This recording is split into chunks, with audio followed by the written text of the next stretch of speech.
Speaker साहब,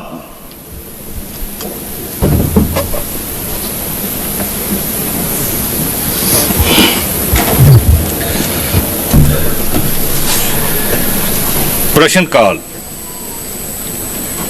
सरदार Manjinder Singh Lalpura, absent. Shri जंगी लाल महाजन, प्रश्न number 280। Shri Gurmeet Singh मीथेर, अच्छा एबसेंट ने। इनू कैरी फॉरवर्ड कर लेने जी, मंत्री जी पहुंचे नहीं, कल तो कर लांगे। Sardar Jai Kishan Singh Rori ji. Sir question number 296। Sardar Kuldeep Singh Dhaliwal, पेंडू विकास ते पंचायत मंत्री। मानयोग स्पीकर साहब, मानयोग MLA साहब का सवाल जोड़ा नहीं है जी। गढ़शंकर विखे पशु मंडी बनाने की कोई तजवीज़ जी सरकार के विचार दी नहीं। रौड़ी जी। सर गढ़शंकर हल्के दे विच दे नाल पूरे दुआबे दे विच आपां गल कर लीए जी, बहुत बड़े लैवल ते जिहड़ा किसानी दे नाल लोग जुड़े हुए ने, उहदे नाल ही जिहड़ा जी किता आ वो पशुओं का भी नाल करदे, डेयरी फार्मिंग का करदे जी। पर दुआबे दे विच कोई भी इस तरह की अज तक किसी सरकार वालों कोई मंडी का अज तक नहीं बनाई गई। गढ़शंकर हल्के दे विच जी पंडोरी पिंड है जी, कोट है, मेरा हज़ार 2-2 पशु कल्ले कल्ले पिंड विच है जी। जेकर कोई इदां दी पशु मंडी बन जाए उहदे नाल साडे इलाके दे विच खासकर दुआबे दे विच जी होर जिहड़ी पशु मंडी दे नाल किसानां नूं बहुत लाभ होवेगा जी। कि मंत्री साहब दस सकते हैं कि किन्ने टाइम तक बनाने की कोई तजवीज़ है इन्हां च? स्पीकर साहब असी इहदे साडा महकमा जिहड़ा वो विचार कर रहा, कुछ असी होर थावां ते भी मतलब जिहड़े कोशिश कर रहे हैं कि मंडियां जिहड़ियां नवीं मतलब जिहड़ियां बनाईयां जाण। पर अजे क्योंकि बजट तो बाद असी देखांगे मानयोग वित्त मंत्री जी सानू इस वास्ते किन्ने पैसे जिहड़े प्रोवाइड करदे उहदे हिसाब नाल असी कुछ मंडियां जिहड़ियां नवीं करांगे। रौड़ी साहब। स्पीकर साहब बाकी तो गल मन सकते, पर जेकर सरदार कुलदीप सिंह धालीवाल साहब मंत्री साहब ना करते हैं गल मनण नूं कोई भी तैयार नहीं जी। मैनूं लगता कि जरूर हाँ दे विच जवाब देणगे जी, क्योंकि आने वाले समय दे विच जरूर ख्याल रखण जी। मैनूं पूर्ण यकीन है कि साडी गल ते तवज्जो देणगे जी। गजन माजरा साहब, मंत्री जी घबराओ जी कर दे बहुत दसो। हाँ जी गजन माजरा जी। मंत्री जी नूं मंडियां दे संबंध च मेरा छोटा जिहा सवाल आ, ਜਿਹੜੇ कि पंजाब के हालातों से पिछली गौरमेंट से बड़ा असर पाया सी। राजपुरे के कोले ਜਿਹੜੇ ਸਾਡੇ ਵਪਾਰੀ ਆਉਂਦੇ ਸੀ ਉਹਨਾਂ ਨੂੰ ਕੁੱਟਿਆ ਗਿਆ ਸੀ, ਇੱਥੇ ਤੱਕ ਕਿ ਉਹਨਾਂ ਦੇ ਮੂੰਹ ਦੇ ਵਿੱਚ ਪਿਸ਼ਾਬ ਵੀ ਕੀਤਾ ਗਿਆ ਸੀ ਤੇ ਵਪਾਰੀ ਵਰਗ ਬਹੁਤ ਡਰ ਗਿਆ ਸੀ ਜਿਹੜਾ ਆਲ ਇੰਡੀਆ 'ਚ ਆਉਂਦਾ ਸੀ ਪੰਜਾਬ ਦੇ ਵਿੱਚ। ਇਸ ਕਰਕੇ ਪਸ਼ੂਆਂ ਦਾ ਬਹੁਤ ਦੁਰਗਤਾ ਹੋਈ, ਇੱਕ ਮੰਡੀ 'ਚ ਨਹੀਂ ਸਾਰੇ ਪੰਜਾਬ 'ਚ, ਜਿਹਦੇ ਨਾਲ ਆਪਣੇ ਪੰਜਾਬ ਦੀ ਇਕਨੋਮਿਕਸ ਬਹੁਤ ਡਾਊਨ ਹੋਈ। ਉਦੋਂ ਬਾਅਦ ਅੱਜ ਤੱਕ ਉਹਨਾਂ ਦੀ ਸੁਰੱਖਿਆ ਦੀ ਸਰਕਾਰ ਨੂੰ ਗਰੰਟੀ ਦੇਣੀ ਬਣਦੀ ਆ ਵੀ ਕੋਈ ਵੀ ਵਪਾਰੀ ਕੰਨੀ ਜਿਹੜੇ ਬਾਹਰੋਂ ਆਉਣਗੇ ਉਹਨਾਂ ਦੀ ਸੁਰੱਖਿਆ ਦੀ 100% ਗਰੰਟੀ ਸਾਡੀ ਹੋਊ। ਇਹ ਪੰਜਾਬ ਦੀ ਆਰਥਿਕਤਾ ਦੇ ਲਈ, ਸਾਡੇ ਕਿਸਾਨ ਭਰਾਵਾਂ ਦੇ, ਪਸ਼ੂ ਪਾਲਕ ਲਈ, ਗਰੀਬ ਗੁਰਬਿਆਂ ਲਈ, ਮਜ਼ਦੂਰ ਲਈ, ਜਿਹੜੇ ਆਪਣੀ ਬੱਚੀ ਦਾ ਵਿਆਹ ਕਰਨ ਲਈ ਇੱਕ ਪਸ਼ੂ ਪਾਲਦੇ ਸੀ ਉਹਨਾਂ ਦੇ ਵੀ ਪਸ਼ੂ ਵਿਕਣੋਂ ਹਟ ਗਏ।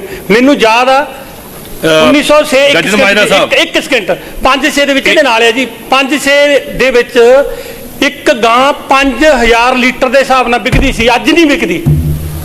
तुहाडा ना सवाल वखरा बनता जी जी। नहीं ठीक है, तुसीं बैठो बैठो बैठो। श्री नरेश कटारिया जी, ये मानयोग मुख्यमंत्री साहब। मानयोग स्पीकर साहब 302 नंबर ये बात ले लांगे जी। Shri Barinder Kumar Goyal ji. Sir question number 166। Shri Brahm Shankar जल स्रोत मंत्री जी।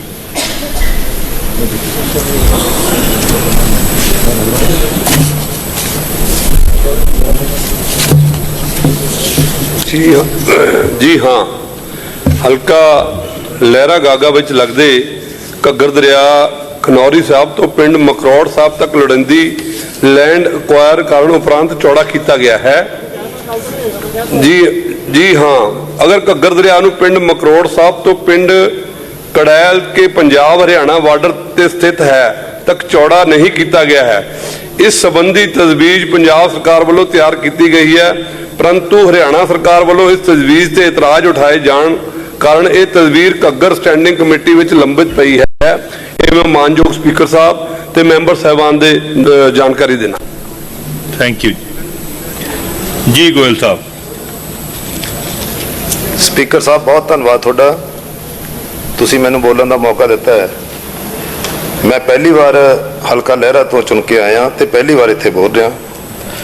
ਸਰ ਮੈਂ ਬੋਲ ਪਹਿਲੀ ਵਾਰ ਰਿਹਾ, ਪਰ ਮੇਰੇ ਬਾਰੇ ਚਰਚਾ ਇਸ ਸਦਨ ਦੇ ਵਿੱਚ 1992 ਦੇ ਵਿੱਚ ਵੀ ਹੋਈ ਸੀ ਸਰ। ਉਸ ਸਮੇਂ ਸਰ ਮੈਂ ਇਲੈਕਸ਼ਨ ਲੜਿਆ ਸੀ ਹਲਕੇ ਲਹਿਰੇ ਤੋਂ, ਤੇ ਕਾਂਗਰਸ ਪਾਰਟੀ ਦੀ ਉਦੋਂ ਸਰਕਾਰ ਬਣ ਗਈ ਸੀ ਸਰ। ਪਰ ਸ਼ਾਇਦ ਮੇਰਾ ਇਲੈਕਸ਼ਨ ਲੜਨਾ ਆਗੂ ਸਾਹਿਬਾਨਾਂ ਨੂੰ ਚੰਗਾ ਨਹੀਂ ਲੱਗਿਆ ਸੀ, ਤੇ ਸਰਕਾਰ ਬਣਨ ਤੋਂ ਤੀਜੇ ਦਿਨ ਮੈਨੂੰ ਪੁਲਿਸ ਦੁਆਰਾ ਚੁਕਵਾ ਲਿਆ ਗਿਆ ਸੀ ਸਰ। ਤੇ 1988 ਦਾ ਇੱਕ ਬਲਾਈਂਡ ਮਰਡਰ ਸੀ, ਉਹਦੇ ਵਿੱਚ ਮੇਰੀ ਅਰੈਸਟ ਪਾੜੀ ਸੀ ਸਰ। ਸਰ ਇੱਕ ਮਿੰਟ ਦੱਸ ਉਹਨਾਂ ਦਾ ਦਰਦ ਸੁਣ ਲਓ ਸਰ ਸਵਾਲ ਤੇ ਵੀ ਆਵਾਂਗੇ ਸਰ, ਸੁਣ ਤਾਂ ਰਹਿਣ ਇਹ ਕੀ ਕੁਛ ਕੀਤਾ ਸਰ। ਹੁਣ ਇਸੇ ਸਰ ਇਹਨਾਂ ਟੇਬਲਾਂ ਤੋਂ ਇਹ ਕਿਹਾ ਗਿਆ ਸੀ ਪਰਸੋਂ ਕਿ 1992 ਚ ਕੋਈ ਖੜਾ ਨਹੀਂ ਹੋਇਆ। ਮੈਂ ਸਰ ਦੱਸਣਾ ਚਾਹੁੰਦਾ ਕਿ ਖੜੇ ਤਾਂ ਹੋ ਗਏ ਸੀ, ਪਰ ਹੋਇਆ ਕੀ? ਤਾਂ ਸਰ ਮੈਨੂੰ ਤੀਜੇ ਦਿਨ ਪੁਲਿਸ ਤੋਂ ਚੁਕਵਾ ਲਿਆ। 1988 ਦਾ ਇੱਕ ਬਲਾਈਂਡ ਮਰਡਰ ਪਿਆ ਸੀ ਸਰ, ਉਹ 'ਚ ਮੇਰੀ ਅਰੈਸਟ ਪਵਾੜੀ ਸਰ, ਉਹ 'ਚ ਮੈਨੂੰ ਜੇਲ੍ਹ ਭੇਜਤਾ। ਤੇ ਇਸ ਤਰੀਕੇ ਦੇ ਨਾਲ 1992 ਦੇ ਵਿੱਚ ਸਰ ਸਾਡੇ ਨਾਲ ਕੀਤਾ ਗਿਆ ਸੀ। ਉਸ ਸਮੇਂ ਮੇਰੇ ਬਾਰੇ ਚਰਚਾ ਇੱਥੇ ਸਦਨ ਦੇ ਵਿੱਚ ਹੋਈ ਸੀ। ਮਾਨਯੋਗ ਮਦਨ ਮੋਹਨ ਜੀ ਮਿੱਤਲ ਤੇ ਲక్ష్ਮੀ ਕਾਂਤ ਚਾਵਲਾ ਜੀ ਨੇ ਮੇਰੀ ਗ੍ਰਿਫਤਾਰੀ ਦੇ ਵਿਰੋਧ ਦੇ ਵਿੱਚ ਚਰਚਾ ਕੀਤੀ ਸੀ ਸਰ। ਸੋ ਸਰ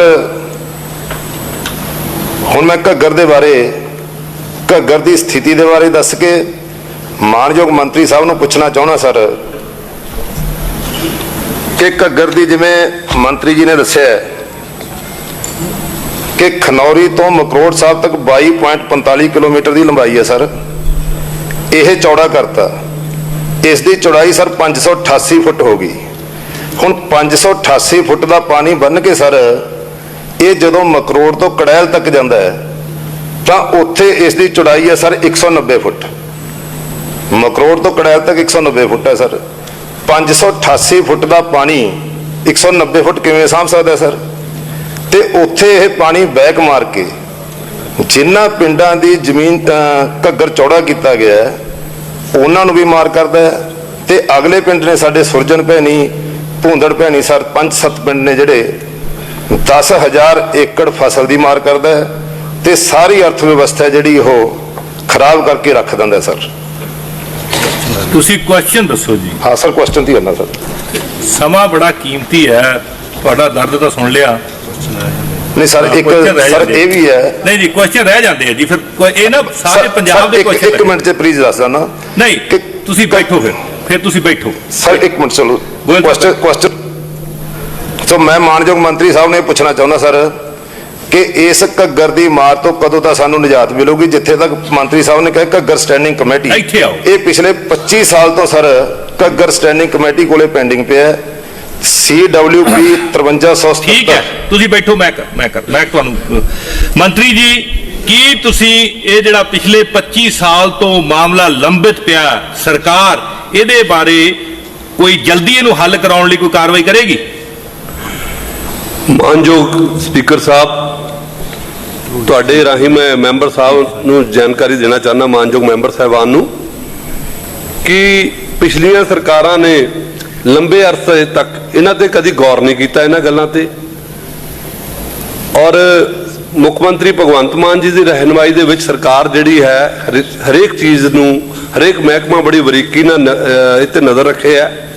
ਤੇ ਅਗਰ ਇਹ 25 ਸਾਲ ਤੋਂ ਲੰਬਿਤ ਪਿਆ ਤੇ ਡੈਫੀਨੇਟਲੀ ਹੈ ਵੀ ਆਪਾਂ ਇਹ ਤੇ ਚਰਚਾ ਜਿਹੜੀ ਇਹ CW ਕਮੇਟੀ ਇੱਕ ਬਣੀ ਹੈ, CWUC ਕਮੇਟੀ ਹੈਗੀ ਨਵੀਂ ਦਿੱਲੀ, ਜਿਹੜੀ ਸਰਕਾਰ ਦੇ ਮੰਤਰਾਲਿਆ ਉਹਨਾਂ ਕੋਲ ਪਈ ਆ। ਆਪਾਂ ਜਲਦੀ ਹੀ ਸਾਡੇ ਅਧਿਕਾਰੀ ਜਿਹੜੇ ਆ ਇੱਥੇ ਉਹਨਾਂ ਨਾਲ ਚਰਚਾ ਕਰੂਗੇ ਔਰ ਇਹਦੀ ਪਰਮਿਸ਼ਨ ਲੈਣ ਦੀ ਕੋਸ਼ਿਸ਼ ਡੈਫੀਨੇਟਲੀ ਜਲਦੀ ਤੋਂ ਜਲਦੀ ਮੈਂ ਕਰਵਾਉਣ ਦੀ ਕੋਸ਼ਿਸ਼ ਕਰਾਂਗਾ। ਮੈਂ ਤੁਹਾਡੇ ਰਾਹੀਂ ਇਹਨਾਂ ਨੂੰ ਯਕੀਨ ਦਿਵਾਉਣਾ ਚਾਹੁੰਦਾ। ਧੰਨਵਾਦ ਜੀ। ਸਰਦਾਰ ਚੇਤਨ ਸਿੰਘ ਜੌੜਾ ਮਾਜਰਾ। ਸਪੀਕਰ ਸਾਹਿਬ, ਸਵਾਲ ਨੰਬਰ 115। ਸਰਦਾਰ ਹਰਭਜਨ ਸਿੰਘ, ਮਾਨਯੋਗ ਬਿਜਲੀ ਮੰਤਰੀ। ਮਾਨਯੋਗ ਸਪੀਕਰ ਸਾਹਿਬ, ਪੰਜਾਬ ਰਾਜ ਵਿੱਚ ਚੇਅਰਮੈਨ ਕੋਟੇ ਅਧੀਨ ਅਲਾਟ ਕੀਤੇ ਕੁੱਲ 6883 ਖੇਤੀਬਾੜੀ ਟਿਊਬਵੈੱਲ ਕਨੈਕਸ਼ਨ ਪੈਂਡਿੰਗ ਹਨ। ਪੰਜਾਬ ਰਾਜ ਦੇ ਜ਼ਿਲ੍ਹਾਵਾਰ ਵੇਰਵੇ ਅਨੁਲੱਗ ਊੜਾ ਅਨੁਸਾਰ ਹਨ। ਕੁੱਲ 6543 ਲਾਭਪਾਤਰੀਆਂ ਵੱਲੋਂ ਸਿਕਿਉਰਿਟੀ ਫੀਸ ਜਮ੍ਹਾਂ ਕਰਵਾ ਦਿੱਤੀ ਗਈ ਹੈ, ਪਰੰਤੂ ਪੰਜਾਬ ਸਰਕਾਰ ਦੀ ਮੌਜੂਦਾ ਖੇਤੀਬਾੜੀ ਪੰਪ ਸੈੱਟ ਲਈ ਜਾਰੀ AP ਪਾਲਿਸੀ ਦੀ ਅਗਵਾਈ ਲੀਹਾਂ ਅਨੁਸਾਰ ਡਿਮਾਂਡ ਨੋਟਿਸ ਜਾਰੀ ਕਰਨ ਤੇ ਰੋਕ ਲੱਗੀ ਹੋਈ ਹੈ। ਬਿਜਲੀ ਵਿਭਾਗ, ਖੇਤੀਬਾੜੀ ਅਤੇ ਜਲ ਸਰੋਤ ਵਿਭਾਗਾਂ ਨਾਲ ਸਲਾਹ ਕਰਨ ਉਪਰੰਤ ਲੰਬਿਤ ਕਨੈਕਸ਼ਨਾਂ ਬਾਰੇ ਅਗਲੇਰੀ ਕਾਰਵਾਈ ਕਰਨ ਸੰਬੰਧੀ ਵਿਚਾਰ ਕੀਤਾ ਜਾਵੇਗਾ। ਜੌੜਾ ਮਾਜਰਾ। ਮਾਨਯੋਗ ਸਪੀਕਰ ਸਾਹਿਬ, ਮੰਤਰੀ ਜੀ ਨੇ ਆਪਣੇ ਜਵਾਬ ਵਿੱਚ ਦੱਸਿਆ ਹੈ ਕਿ ਚੇਅਰਮੈਨ ਕੋਟੇ ਅਧੀਨ 6883 ਖੇਤੀਬਾੜੀ ਟਿਊਬਵੈੱਲ ਕਨੈਕਸ਼ਨ ਪੈਂਡਿੰਗ ਹਨ ਅਤੇ ਉਹਨਾਂ ਵਿੱਚੋਂ 6543 ਜਿਹੜੇ ਲਾਭਪਾਤਰੀਆਂ ਨੇ ਸਿਕਿਉਰਿਟੀ ਫੀਸ ਜਮ੍ਹਾਂ ਕਰਵਾਈ ਹੋਈ ਹੈ। ਸਪੀਕਰ ਸਾਹਿਬ, ਮੈਂ ਪੁੱਛਣਾ ਚਾਹੁੰਦਾ ਕਿ ਜਿਹੜੇ ਚੇਅਰਮੈਨ ਕੋਟੇ ਦੇ ਟਿਊਬਵੈੱਲ ਕਨੈਕਸ਼ਨ ਦਿੱਤੇ ਜਾਂਦੇ ਹਨ ਉਹਦਾ ਕ੍ਰਾਈਟੇਰੀਆ ਕੀ ਹੈ? ਔਰ ਇਸ ਦੇ ਨਾਲ ਹੀ ਇਹ ਵੀ ਵੱਡਾ ਸਵਾਲ ਹੈ ਕਿ ਜਿਹੜੇ ਕਰੋੜਾਂ ਰੁਪਏ ਕਿਸਾਨਾਂ ਨੇ ਪਿਛਲੇ 7-8 ਸਾਲਾਂ ਤੋਂ ਕਿਸਾਨਾਂ ਨੇ ਭਰੇ ਹੋਏ ਨੇ, ਉਹਨਾਂ ਦਾ ਕੀ ਕਸੂਰ ਹੈ? ਜੇ ਕਨੈਕਸ਼ਨ ਨਹੀਂ ਲੱਗਦੇ, ਕੀ ਸਰਕਾਰ ਵਿਆਜ ਸਮੇਤ ਉਹ ਕਿਸਾਨਾਂ ਦੇ ਪੈਸੇ ਵਾਪਸ ਕਰੂਗੀ? ਜੀ ਮੰਤਰੀ ਜੀ। ਮਾਨਯੋਗ ਸਪੀਕਰ ਸਾਹਿਬ, ਪਿਛਲੀ AP ਪਾਲਿਸੀ ਦੇ ਅਨੁਸਾਰ ਪੰਜਾਬ ਸਰਕਾਰ ਵੱਲੋਂ 14/3/2018 ਤੋਂ ਜਨਰਲ ਕੈਟਾਗਰੀ ਜਾਂ ਕਿਸੇ ਵੀ ਤਰਜੀਹੀ ਸ਼੍ਰੇਣੀ ਦੇ AP ਬਿਨੇਕਾਰ ਦੇ ਵਿਰੁੱਧ ਨਵੇਂ ਡਿਮਾਂਡ ਨੋਟਿਸ ਕਰਨ ਤੇ ਰੋਕ ਲਗਾ ਦਿੱਤੀ ਗਈ ਸੀ। ਜਿੱਥੋਂ ਤੱਕ ਪੈਸੇ ਵਾਪਸ ਕਰਨ ਦਾ ਸੰਬੰਧ ਹੈ, ਕੋਈ ਵੀ ਬਿਨੇਕਾਰ ਆਪਣੇ ਪੈਸੇ ਵਾਪਸ ਲੈ ਸਕਦਾ ਹੈ, ਪਰ ਉਸ ਨੂੰ ਵਿਆਜ ਨਹੀਂ ਦਿੱਤਾ ਜਾਵੇਗਾ। ਜੌੜਾ ਮਾਜਰਾ। ਮਾਨਯੋਗ ਸਪੀਕਰ ਸਾਹਿਬ, ਪੰਜਾਬ 'ਚ ਆਮ ਆਦਮੀ ਪਾਰਟੀ ਦੀ ਸਰਕਾਰ ਆਈ ਹੈ ਜੀ। ਸਪੀਕਰ ਸਾਹਿਬ, ਪੰਜਾਬ ਵਿੱਚ ਵੱਡੀ ਪੱਧਰ ਤੇ ਟਿਊਬਵੈੱਲ ਕਨੈਕਸ਼ਨ ਲਗਾਏ ਗਏ ਹਨ। ਸਪੀਕਰ ਸਾਹਿਬ ਜੀ, ਜਿਹੜਾ ਧਰਤੀ ਦਾ ਹੇਠਲਾ ਪਾਣੀ ਹੈ ਉਹ ਦਿਨ ਪ੍ਰਤੀ ਦਿਨ ਜਿਹੜਾ ਥੱਲੇ ਹੁੰਦਾ ਜਾ ਰਿਹਾ। ਜੇ ਇਹੀ ਹਾਲ ਰਿਹਾ ਸਪੀਕਰ ਸਾਹਿਬ, ਤਾਂ ਉਹ ਸਮਾਂ ਦੂਰ ਨਹੀਂ ਜਦੋਂ ਸਾਨੂੰ ਪਾਣੀ ਪੀਣ ਵਾਸਤੇ ਵੀ ਜਿਹੜੇ ਲਾਲੇ ਪੈ ਜਾਣਗੇ। ਪੁੱਛੋ ਸਵਾਲ। ਹਾਂਜੀ ਹਾਂ, ਮੈਂ ਇਹ ਪੁੱਛਣਾ ਚਾਹੁੰਦਾ ਜੀ, ਜੇ ਅਸੀਂ ਕਨੈਕਸ਼ਨ ਦੇਣੇ ਨਹੀਂ ਫਿਰ ਅਸੀਂ ਪੈਸੇ ਕਿਉਂ ਭਰਵਾਏ? ਚੇਅਰਮੈਨ ਕੋਟੇ ਦਾ ਜਿਹੜਾ ਕਿਉਂ ਨਹੀਂ ਬੰਦ ਕੀਤਾ ਜਾਂਦਾ? ਔਰ ਜੇ ਅਸੀਂ ਕਨੈਕਸ਼ਨ ਦੇਣੇ ਨੇ ਤਾਂ ਜਿਹੜੀ ਸੋਲਰ ਹੈ ਉਹਨੂੰ ਘੱਟ ਰੇਟ ਦੇ ਕਰਕੇ ਇਹਨਾਂ ਨੂੰ ਦਿੱਤਾ ਜਾਵੇ ਤਾਂ ਕਿ ਉਹ ਆਪਣਾ ਪਾਣੀ ਆ ਪੰਪਿੰਗ ਰਾਹੀਂ ਜਿਹੜਾ ਕੋਈ ਸਿਸਟਮ ਹੈ ਜਿਹੜਾ ਹੋ ਸਕੇ, ਜਿਹੜੇ ਨਹਿਰਾਂ ਦਾ ਪਾਣੀ। ਕੀ ਤੁਸੀਂ ਮੰਤਰੀ ਜੀ ਉਹਨਾਂ ਦੀ ਦੇਰੀ ਨੂੰ ਕੰਪਨਸੇਟ ਕਰਨ ਲਈ ਕੁਝ ਹੋਰ ਕਰ ਰਹੇ ਹੋ? 14/3/2018 ਤੋਂ ਬਾਅਦ ਕੋਈ ਵੀ ਡਿਮਾਂਡ ਨੋਟਿਸ ਜਾਰੀ ਨਹੀਂ ਕੀਤਾ ਗਿਆ, ਚਾਹੇ ਉਹ ਕਿਸੇ ਵੀ ਕੋਟੇ ਅਧੀਨ ਹੋਵੇ। ਜਿੱਥੋਂ ਤੱਕ ਅਰਜੀ ਦੇਣ ਦਾ ਸੰਬੰਧ ਹੈ, ਸਿਰਫ ਪ੍ਰੋਸੈਸਿੰਗ ਫੀਸ ਦੇ ਕੇ ਅਰਜੀ ਦਿੱਤੀ ਜਾ ਸਕਦੀ ਹੈ, ਕਿਉਂਕਿ ਪੰਪ ਸੈੱਟ ਕਨੈਕਸ਼ਨ ਸਿਨਿਓਰਿਟੀ ਵਾਈਜ਼ ਹਨ, ਲੇਕਿਨ ਡਿਮਾਂਡ ਨੋਟਿਸ ਵਿਭਾਗ ਵੱਲੋਂ ਕੋਈ ਵੀ ਜਾਰੀ ਨਹੀਂ ਕੀਤਾ ਜਾ ਰਿਹਾ। ਪਹਿਲੇ ਜੇ ਪੈਸੇ ਜਮ੍ਹਾਂ ਕਰਾਏ ਹੋਏ ਹਨ ਤਾਂ ਉਹਨਾਂ ਨੂੰ ਵਾਪਸ ਲਿਆ ਜਾ ਸਕਦਾ ਹੈ। ਕੁਲਵੰਤ ਸਿੰਘ ਬਾਜੀਗਰ। ਸਪੀਕਰ ਸਾਹਿਬ, ਮੈਂ ਮੰਤਰੀ ਜੀ ਤੋਂ ਪੁੱਛਣਾ ਚਾਹੁੰਦਾ ਹਾਂ ਕਿ ਸਾਲ 2012 ਤੋਂ ਸਾਲ 2022 ਤੱਕ ਚੇਅਰਮੈਨ ਕੋਟੇ ਅਧੀਨ ਜਾਰੀ ਕੀਤੇ ਜਾਂਦੇ ਟਿਊਬਵੈੱਲ ਕਨੈਕਸ਼ਨਾਂ ਦੀ ਕੁੱਲ ਕਿੰਨੀ ਅਮਾਉਂਟ ਜਮ੍ਹਾਂ ਕਰਵਾਈ ਗਈ ਹੈ? ਜੀ ਸਵਾਲ ਤਾਂ ਵੱਖਰਾ ਬਣਦਾ ਇਹ ਨਹੀਂ, ਇਹਦੀ ਡਿਟੇਲ ਨਹੀਂ। ਹਾਂਜੀ ਬੀਬਾ ਜੀ। ਜੀ ਇਹ ਕੱਲ ਤੇ ਪਾਤਾ ਜੀ ਜੀ ਬੀਬੀ ਜੀ। ਮਾਨਯੋਗ ਸਪੀਕਰ ਸਾਹਿਬ, ਜਿਹੜਾ ਹੁਣੇ ਮੰਤਰੀ ਸਾਹਿਬ ਨੇ ਦੱਸਿਆ ਕਿ ਜਿਹੜੇ ਕਨੈਕਸ਼ਨਾਂ ਦੇ ਪੈਸੇ ਜਮ੍ਹਾਂ ਹੋਏ ਨੇ, ਜੇ ਤੁਹਾਨੂੰ ਕਨੈਕਸ਼ਨ ਨਹੀਂ ਮਿਲੇ ਤਾਂ ਤੁਸੀਂ ਉਹ ਪੈਸੇ ਵਾਪਸ ਲੈ ਸਕਦੇ ਹੋ, ਲੇਕਿਨ ਸਥਿਤੀ ਕੁਝ ਹੋਰ ਹੈ ਜੀ। ਮੇਰੇ ਹਲਕੇ ਦੇ ਐਕਸੀਅਨ ਨੇ ਸਾਫ਼-ਸਾਫ਼ ਸ਼ਬਦਾਂ ਦੇ ਵਿੱਚ ਇਹ ਕਿਹਾ ਕਿ ਜਿਹੜੇ ਕਨੈਕਸ਼ਨ ਇਹ ਅਪਲਾਈ ਕੀਤੇ ਗਏ ਸੀ, ਇਹਨਾਂ ਦੇ ਨਾਲ ਜਦੋਂ ਹੀ ਅਪਲਾਈ ਕੀਤੇ ਵਿਦ ਕੰਡੀਸ਼ਨ ਅਪਲਾਈ ਹੋਏ ਸੀ ਕਿ ਇਹ ਜਿਹੜੇ ਸਿਕਿਉਰਿਟੀ ਪੈਸੇ ਆ ਇਹ ਵਾਪਸ ਨਹੀਂ ਮਿਲਣਗੇ ਜੀ। ਇਹਦੇ ਤੇ ਕੋਈ ਕਲੈਰਿਟੀ ਦਿਓਗੇ ਮੰਤਰੀ ਸਾਹਿਬ? ਪੈਸੇ ਵਾਪਸ ਲਏ ਜਾ ਸਕਦੇ ਹਨ ਜੇਕਰ ਬਿਨੈਕਰਤਾ ਚਾਹੁੰਦਾ ਹੈ ਕਿ ਮੈਂ ਪੈਸੇ ਵਾਪਸ ਲੈਣਾ ਚਾਹੁੰਦਾ ਹਾਂ ਤਾਂ ਉਸ ਨੂੰ ਪੈਸੇ ਵਾਪਸ ਦਿੱਤੇ ਜਾਣਗੇ, ਪਰ ਉਸ ਦੇ ਉੱਤੇ ਕੋਈ ਵੀ ਵਿਆਜ ਦਰ ਨਹੀਂ ਦਿੱਤੀ ਜਾਵੇਗੀ। Thank you. ਇਆਲੀ ਸਾਹਿਬ। ਇੱਕ ਤਾਂ ਬੇਨਤੀ ਆ ਵੀ ਇਹ ਜਿਹੜੇ ਕਨੈਕਸ਼ਨ ਜਾਰੀ ਕਰ ਦਿੱਤੇ ਜਾਣ, ਕਿਉਂਕਿ ਡੀਜ਼ਲ ਬੜਾ ਮਹਿੰਗਾ ਹੋ ਗਿਆ। ਇਹ ਜ਼ਿਮੀਦਾਰ ਨੇ ਜਿਨ੍ਹਾਂ ਦੇ ਕੋਲੇ ਕੋਈ ਵੀ ਹੋਰ ਸਾਧਨ ਨਹੀਂ ਹੈਗਾ, ਆਪਣਾ ਉਹ ਡੀਜ਼ਲ ਫੂਕ ਕੇ ਇਹ ਆਪਣੀ ਫਸਲ ਪਾਲਦੇ ਨੇ। ਅਤੇ ਇੱਕ ਜੇ ਮੰਤਰੀ ਦੱਸ ਸਕਦੇ ਆ ਵੀ ਜਿਹੜੇ ਜਰਨਲ ਕੋਟਾ ਅਪਲਾਈ ਹੋਇਆ ਉਹਦੀ ਕਿੰਨੀ ਕੁ ਵੇਟਿੰਗ ਆ, ਵੀ ਉਹ ਅੱਜ ਹੁਣ ਕਿੰਨੀ ਵੇਟਿੰਗ ਚੱਲ ਰਹੀ ਹੈ? ਜਿਨ੍ਹਾਂ ਕੋਲ ਜਾਣਕਾਰੀ ਹੈਗੀ ਹੈ ਤਾਂ ਜ਼ਰੂਰ ਦੱਸ ਦੇਣ। ਤੇ ਇਹ ਵੀ ਕਨੈਕਸ਼ਨ ਜਾਰੀ ਕਰਨ ਜਿਹੜੇ ਹੋਰ ਵੀ ਲੋੜਵੰਦ ਹੈਗੇ ਨੇ, ਕੀ ਉਹਨਾਂ ਨੂੰ ਤੁਸੀਂ ਕੋਈ ਸਰਵੇ ਕਰਵਾ ਕੇ, ਮੇਰੇ ਖਿਆਲ ਕੋਈ ਜ਼ਿਆਦਾ ਨਹੀਂ ਰਹਿੰਦੇ ਵੀ ਜਿਨ੍ਹਾਂ ਕੋਲੇ ਕਨੈਕਸ਼ਨ ਨਹੀਂ ਹੈਗੇ, ਕਿ ਉਹ ਦੇਣ ਬਾਰੇ ਕੋਈ ਤੁਸੀਂ ਤਜਵੀਜ਼ ਬਣਾ ਰਹੇ ਹੋ ਫਿਊਚਰ ਦੇ ਵਿੱਚ? ਇਹ ਦੱਸਿਆ ਜਾਵੇ। ਵੱਖਰਾ ਸਵਾਲ ਬਣਦਾ ਜੀ। ਸਰਦਾਰ ਅੰਮ੍ਰਿਤਪਾਲ ਸਿੰਘ ਸੁਖਾਨੰਦ।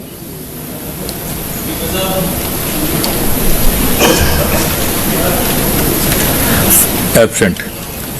ਸਰ ਲਾਭ ਸਿੰਘ ਉਗੋਕੇ। ਹੋ ਗਈ ਹੈ ਜੀ ਪੂਰੀ। ਮਾਨਯੋਗ ਸਪੀਕਰ ਸਾਹਿਬ, ਸਵਾਲ ਨੰਬਰ 328। ਡਾਕਟਰ ਬਲਜੀਤ ਕੌਰ ਜੀ, ਸਮਾਜਿਕ ਸੁਰੱਖਿਆ ਮੰਤਰੀ। ਆਨਰੇਬਲ ਸਪੀਕਰ ਸਾਹਿਬ, ਜੇਕਰ ਅੰਗਹੀਣ ਵਿਅਕਤੀ ਪਹਿਲਾਂ ਹੀ ਅੰਗਹੀਣ ਪੈਨਸ਼ਨ ਪ੍ਰਾਪਤ ਕਰ ਰਿਹਾ ਹੈ ਤਾਂ ਉਹ ਬੁਢਾਪਾ ਪੈਨਸ਼ਨ ਪ੍ਰਾਪਤ ਨਹੀਂ ਕਰ ਸਕਦਾ, ਕਿਉਂਕਿ ਇੱਕ ਲਾਭਪਾਤਰੀ ਕੇਵਲ ਇੱਕ ਸਕੀਮ ਅਧੀਨ ਹੀ ਪੈਨਸ਼ਨ ਦਾ ਲਾਭ ਪ੍ਰਾਪਤ ਕਰ ਸਕਦਾ ਹੈ। ਅੰਗਹੀਣ ਪੈਨਸ਼ਨ ਦੇ ਨਾਲ ਬੁਢਾਪਾ ਪੈਨਸ਼ਨ ਦੇਣ ਸੰਬੰਧੀ ਕੋਈ ਨੀਤੀ ਅਜੇ ਸਰਕਾਰ ਦੇ ਵਿਚਾਰ ਅਧੀਨ ਨਹੀਂ ਹੈ ਜੀ। ਠੀਕ ਹੈ ਜੀ। ਲਾਭ ਸਿੰਘ। ਸਪੀਕਰ ਸਾਹਿਬ, ਮੈਂ ਮਾਨਯੋਗ ਮੰਤਰੀ ਸਾਹਿਬ ਨੂੰ ਪੁੱਛਣਾ ਚਾਹੁੰਦਾ ਜੀ ਕਿ ਜਿਹੜੇ ਇਹਦੇ ਅਸਲ ਦੇ ਵਿੱਚ ਨੇ ਸਵਾਲ ਨੂੰ ਥੋੜਾ ਜਿਹਾ ਕੱਟ ਕੇ ਲਿਖ ਦਿੱਤਾ ਗਿਆ ਜੀ। ਇਹਦੇ ਵਿੱਚ ਇਹ ਲਿਖਿਆ ਗਿਆ ਸੀ ਕਿ ਜਿਹੜੇ ਅੰਗਹੀਣ ਨੇ ਉਹਨਾਂ ਨੂੰ ਬੁਢਾਪਾ ਪੈਨਸ਼ਨ ਦਾ ਤਜਵੀਜ਼ ਹੈ ਜਿਹੜੀ ਉਹ ਨਹੀਂ ਹੈਗੀ, ਪਰ ਇੱਕ ਸਪੈਸ਼ਲ ਪੈਨਸ਼ਨ, ਕਿਉਂਕਿ ਜਿਹੜਾ ਹੁਣ ਬੰਦਾ ਡਿਸੇਬਲ ਆ 50% ਤੋਂ ਉੱਪਰ, ਤਾਂ ਆਪਾਂ ਨੂੰ ਪਤਾ ਕਿ ਉਹ ਕੰਮ ਬਹੁਤ ਘੱਟ ਕਰ ਸਕਦਾ। ਤਾਂ ਇਹਦੇ ਵਿੱਚ ਮੈਂ ਮਾਨਯੋਗ ਮੰਤਰੀ ਸਾਹਿਬਾਂ ਨੂੰ ਇਹ ਪੁੱਛਣਾ ਚਾਹੁੰਦਾ ਕਿ ਕੀ ਆਉਣ ਵਾਲੇ ਸਮੇਂ ਦੇ ਵਿੱਚ ਆਪਾਂ ਇਹ ਚੀਜ਼ ਕਰ ਸਕਦੇ ਹਾਂ ਵੀ ਜਿਹੜੇ ਅੰਗਹੀਣ ਨੇ ਪੰਜਾਬ ਦੇ ਵਿੱਚ, ਜਿਨ੍ਹਾਂ ਦੀ ਗਿਣਤੀ ਤਕਰੀਬਨ 7 ਲੱਖ ਹੈ, ਵੀ ਉਹਨਾਂ ਦੇ ਲਈ ਕੋਈ ਸਪੈਸ਼ਲ ਪੈਨਸ਼ਨ ਆ ਜਿਹੜੀ ਉਹ ਬੁਢਾਪਾ ਪੈਨਸ਼ਨ ਤੋਂ ਅਲੱਗ ਕੋਈ ਕੀਤੀ ਜਾ ਸਕੇ? ਮੰਤਰੀ ਜੀ। ਆਨਰੇਬਲ ਸਪੀਕਰ ਸਾਹਿਬ, ਅੰਗਹੀਣ ਵਿਅਕਤੀਆਂ ਲਈ ਅਸੀਂ ਪਹਿਲਾਂ ਹੀ ਜਿਹੜੇ ਅੰਗਹੀਣ ਵਿਅਕਤੀ 50% ਡਿਸੇਬਿਲਿਟੀ ਤੋਂ ਵੱਧ ਡਿਸੇਬਲ ਨੇ ਉਹਨਾਂ ਨੂੰ ਅੰਗਹੀਣ ਪੈਨਸ਼ਨ ਦਿੱਤੀ ਜਾਂਦੀ ਹੈ। ਇਸੇ ਤਰ੍ਹਾਂ ਹੀ ਜਿਹੜੇ ਮੰਦਬੁੱਧੀ ਅੰਗਹੀਣ ਨੇ ਉਹਨਾਂ ਨੂੰ irrespective of the percentage of disability pension ਦਿੱਤੀ ਜਾ ਰਹੀ ਹੈ।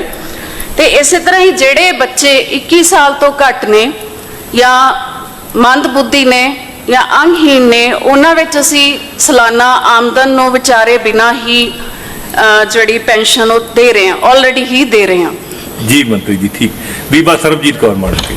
ਸਪੀਕਰ ਸਾਹਿਬ, ਅੰਗਹੀਣ ਵਿਅਕਤੀਆਂ ਦੀ ਗੱਲ ਹੋਈ ਹੈ, ਇਹ ਦੇਖਣ ਚ ਆਇਆ ਕਿ ਜਿਹੜੇ ਵਿਅਕਤੀ 100% ਡਿਸੇਬਲ ਹੁੰਦੇ ਆ ਜਾਂ ਮੈਂਟਲੀ ਰਿਟਾਰਡਡ ਹੁੰਦੇ ਆ, ਉਹਨਾਂ ਲਈ ਕੋਈ ਮੈਡੀਕਲ ਸਰਟੀਫਿਕੇਟ ਆਪਾਂ ਨੂੰ ਬਣਾ ਕੇ ਲਿਆਉਣਾ ਪੈਂਦਾ, ਪਰ ਉਹਨਾਂ ਦੇ ਰਿਸ਼ਤੇਦਾਰਾਂ ਵਾਸਤੇ ਇੱਕ ਬਹੁਤ ਹੀ ਔਖਾ ਕੰਮ ਹੁੰਦਾ ਉਹਨਾਂ ਨੂੰ ਸਿਵਲ ਹਸਪੀਟਲ ਤੱਕ ਲੈ ਕੇ ਜਾਣਾ। ਤੇ ਅੱਗੋਂ ਜਦੋਂ ਕੋਈ ਡਾਕਟਰ ਛੁੱਟੀ ਤੇ ਹੁੰਦਾ, ਉਹਨਾਂ ਦੀ ਆਪਣੀਆਂ ਮਜਬੂਰੀਆਂ ਹੋ ਸਕਦੀਆਂ ਜਾਂ ਉਹਨਾਂ ਨੂੰ ਕਿਤੇ ਅਗਲੇ ਸਟੇਸ਼ਨ ਤੇ ਰੈਫਰ ਕੀਤਾ ਜਾਂਦਾ, ਬਹੁਤ ਮੁਸ਼ਕਿਲ ਹੈ। ਕਿਰਪਾ ਕਰਕੇ ਮੈਂ ਮੰਤਰੀ ਸਾਹਿਬ ਦੇ ਇੱਕ ਗੱਲ ਧਿਆਨ 'ਚ ਲਿਆਉਣਾ ਚਾਹੁੰਦੀ ਹਾਂ ਵੀ ਇੱਕ ਬੈਂਚ ਲਗਾਇਆ ਜਾਵੇ ਜਿੱਥੇ ਉਹਨਾਂ ਨੂੰ ਸਾਰੀਆਂ ਸਹੂਲਤਾਂ ਮਿਲ ਜਾਣ। ਨਹੀਂ, ਇਹ 100% ਡਿਸੇਬਲਡ ਪਰਸਨ ਦੇ ਲਈ ਇਹ ਫੈਸਿਲਿਟੀ ਹੋਵੇ ਕਿ ਉੱਥੋਂ ਦੇ ਕੋਈ ਡਾਕਟਰਸ ਜਾਂ ਕੋਈ ਸਟਾਫ ਜਾਂ ਕੋਈ ਪੈਰਾਮੈਡੀਕਲ ਉਹਨਾਂ ਨੂੰ ਘਰ ਜਾ ਕੇ ਚੈੱਕ ਕਰ ਲੈਣ, ਤਾਂ ਕਿ ਉਹਨਾਂ ਨੂੰ ਮੈਡੀਕਲ ਸਰਟੀਫਿਕੇਟ ਬਣਾਉਣ ਦੇ ਵਿੱਚ ਕੋਈ ਪ੍ਰੋਬਲਮ ਨਾ ਹੋਵੇ, ਉਹਨਾਂ ਨੂੰ ਉਹਨਾਂ ਦਾ ਬਣਦਾ ਯੋਗਦਾਨ ਮਿਲ ਜਾਵੇ।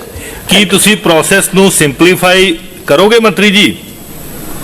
ਆਨਰੇਬਲ ਸਪੀਕਰ ਸਾਹਿਬ, ਇਸ ਨੂੰ ਵਿਚਾਰਿਆ ਜਾ ਸਕਦਾ ਹੈ, ਕਿਉਂਕਿ ਅਸੀਂ ਕੈਂਪਸ ਵੀ ਲਗਾ ਰਹੇ ਹਾਂ ਇਹੋ ਜਿਹੇ ਵਿਅਕਤੀਆਂ ਲਈ, ਤਾਂ ਕਿ ਸਾਡੇ ਜਿਹੜੇ ਡਾਕਟਰ ਸਹਿਬਾਨ ਨੇ ਉਹ ਕੈਂਪਸ 'ਚ ਜਾ ਕੇ ਇਹੋ ਜਿਹੇ ਵਿਅਕਤੀਆਂ ਲਈ ਵਿਸ਼ੇਸ਼ ਲਾਭ ਦੇ ਸਕਣ। Thank you. ਹੈਨਰੀ ਜੀ। ਬੀਬੀ ਜੀ ਬਸ। ਬੀਬੀ ਸਰਬਜੀਤ ਕੌਰ ਜੀ। 100% ਡਿਸੇਬਲ ਪਰਸਨ ਨੂੰ ਕੈਂਪ 'ਚ ਜਾ ਕੇ ਲੋਕਾਂ ਦੇ ਵਿੱਚ ਕੱਟ ਦੇ ਵਿੱਚ ਜਾਣਾ ਬੜੀ ਵੱਡੀ ਪ੍ਰੋਬਲਮ ਹੈ। ਵੀ ਤੁਸੀਂ ਇੱਕ ਐਸਾ ਗਰੁੱਪ ਬਣਾ ਦਿਓ ਹਸਪੀਟਲ ਦੇ ਵਿੱਚ, ਇਹ ਤੁਸੀਂ ਬਾਅਦ ਇਹਨਾਂ ਨੂੰ ਬਹਿ ਕੇ ਸੁਜੈਸ਼ਨ ਦੇ ਦਿਓ। ਠੀਕ ਹੈ ਸਰ, ਥੈਂਕ ਯੂ। ਸੁਜੈਸ਼ਨ ਨਹੀਂ, ਇੱਥੇ ਕੁਐਸਚਨ ਆਉਣੇ ਆ ਬੀਬੀ ਜੀ। ਜੀ ਹੈਨਰੀ ਜੀ। ਸਪੀਕਰ ਸਾਹਿਬ, ਤੁਹਾਡੇ ਮਾਰਫਤ ਮੈਂ ਵਜ਼ੀਰ ਸਾਹਿਬਾਨ ਨੂੰ ਪੁੱਛਣਾ ਚਾਹੁੰਦਾ ਹੈ ਕਿ ਜਿਹੜੇ ਮੈਂਟਲ ਡਿਸੇਬਲ ਬੱਚੇ ਹੈ ਜਾਂ ਬੱਚੀਆਂ ਹੈ ਜਾਂ ਬਜ਼ੁਰਗ ਹੈ, ਉਹਨਾਂ ਦਾ ਸਿਰਫ ਤੇ ਸਿਰਫ ਅੰਮ੍ਰਿਤਸਰ ਦੇ ਵਿੱਚ ਸਰਟੀਫਿਕੇਟ ਬਣਦਾ ਹੈ। ਜਦ ਕਿ ਉਹਨਾਂ ਨੂੰ ਵੱਖ-ਵੱਖ ਪੰਜਾਬ ਦੇ ਥਾਵਾਂ ਤੋਂ ਉੱਥੇ ਲਿਜਾਣ ਲਈ ਬੜੀ ਹੀ ਮੁਸ਼ਕਲਾਤ ਹੈ, ਕਿਉਂਕਿ ਬਹੁਤ ਹੀ ਗਰੀਬ ਗੁਰਬੇ ਉਹ ਪਰਿਵਾਰਾਂ ਦੇ ਵਿੱਚੋਂ ਬਿਲੋਂਗ ਕਰਦੇ ਹੈ। ਕੀ ਵਜ਼ੀਰ ਸਾਹਿਬਾ ਅਗਲੇ ਕੁਝ ਸਮੇਂ ਦੇ ਵਿੱਚ ਹਰ ਡਿਸਟ੍ਰਿਕਟ ਹੈੱਡਕੁਆਟਰ ਤੇ ਇਹੋ ਜਿਹਾ ਪ੍ਰਬੰਧ ਕਰਨਗੇ ਜਿਹਦੇ ਵਿੱਚ ਉਹਨਾਂ ਦੀ ਉੱਥੇ ਹੀ ਉਹ ਸਰਟੀਫਿਕੇਟ ਬਣ ਸਕਣ? Thank you.